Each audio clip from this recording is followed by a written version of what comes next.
Secunderabad parliament నియోజకవర్గం BJP అభ్యర్థి కిషన్ రెడ్డి ఎన్నికల ప్రచారం జోరుగా సాగుతోంది.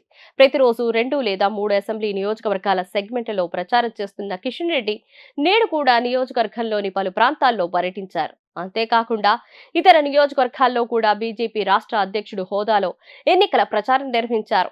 కిషన్ రెడ్డికి మద్దతుగా సికింద్రాబాద్ పార్లమెంట్ స్థానంలో సీనియర్ నటి ఖుష్బూ ఎన్నికల ప్రచారం నిర్వహించారు. ఖుష్బూ రోడ్ షోకి భారీ ఎత్తున జనం తరలివచ్చారు. కిషన్ రెడ్డిని గెలిపించాల్సిందిగా ఖుష్బూ ప్రజలకు విజ్ఞప్తి చేశారు. నరేంద్ర మోదీ మళ్లీ ప్రధాని అయితే దేశం మరింత అభివృద్ధి చెందుతుందని ఆమె పేర్కొన్నారు.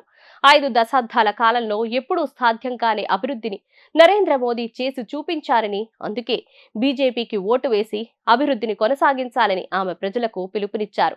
దేశవ్యాప్తంగా బీజేపీకి మరోసారి ఓటర్లు పట్టం కట్టేందుకు సిద్ధమవుతున్నారని ఆమె ధీమా వ్యక్తం చేశారు. రాష్ట్రంలో ఇటీవల అధికారంలోకి వచ్చిన కాంగ్రెస్ పార్టీ ఇచ్చిన హామీల విషయంలో వెనక్కి తగ్గిందని, రాబోయే రోజుల్లో ఆ ప్రభుత్వం ప్రజలను మరింతగా మోసం చేస్తుందని కూడా ఖుష్బూ అన్నారు.